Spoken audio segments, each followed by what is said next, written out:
હે ફેમિલી, કેમ છો બધા? મજામાં ને? તો આજે આપણે બનાવીશું બેસનની સેવ. આ ગાઈસ આ બેસન છે ગાઈઝ, અને વજનમાં 1 કિલો છે. જેમાં મેં સ્વાદ અનુસાર મીઠું, પછી મરચું, થોડોક મરી પાવડર અને અજમો નાખી દીધો છે ગાઈઝ. અને આ સેવને કુરકુરી બનાવવા માટે મેં થોડોક ચોખાનો લોટ પણ એમાં ઉમેરી દીધો છે. અને ચાલો આપણે આ લોટ બાંધી દઈએ થોડુંક તેલનું મોઈન કરીને. જો ગાઈસ, આ રીતના થોડું થોડું પાણી નાખીને આપણે લોટ બાંધી દઈશું. આમાં મેં હળદર સ્વાદ અનુસાર, મતલબ થોડોક કલર આવે એટલી નાખી છે.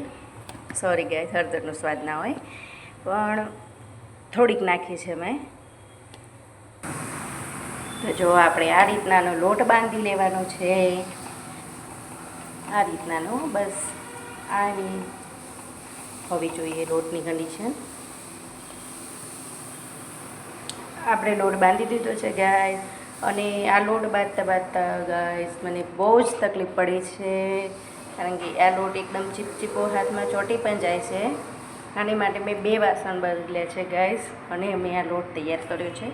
તો ચાલો હવે આપણે એમાં સેવ પાડી દઈશું.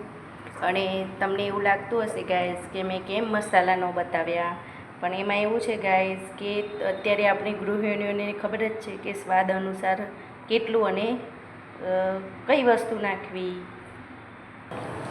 તો મેં અહીંયા તેલ ગરમ કરવા મૂકી દીધું છે. મેં અહીંયા સિંગ તેલ લીધું છે ગાઈસ, તમે કોઈ બી તેલ લઈ શકો છો. હવે આપણે આ રીતના એક સંચો લેશું ગાઈસ, અને એમાં તમારે કેટલી જાડી પાતળી સેવ પાડવી છે એ પ્રમાણે તમે જાડી સેટ કરી શકો છો. હું આમાં પાડીશ. આપણું તેલ ગરમ થયું છે કે નહીં એ જાણવા માટે આપણે એમાં થોડુંક બેસન નાખી દઈશું. જો એ તળીને ઉપર આવી જાય તો સમજી લેવું આપણું તેલ ગરમ થઈ ગયું છે. તો થઈ ગયું છે આપણું તેલ ગરમ. તો ચાલો ગાઈસ, આપણે સેવ પાડવાનું શરૂ કરી દઈએ. અને સૌથી પહેલાં હું પાતળી સેવ પાડીશ.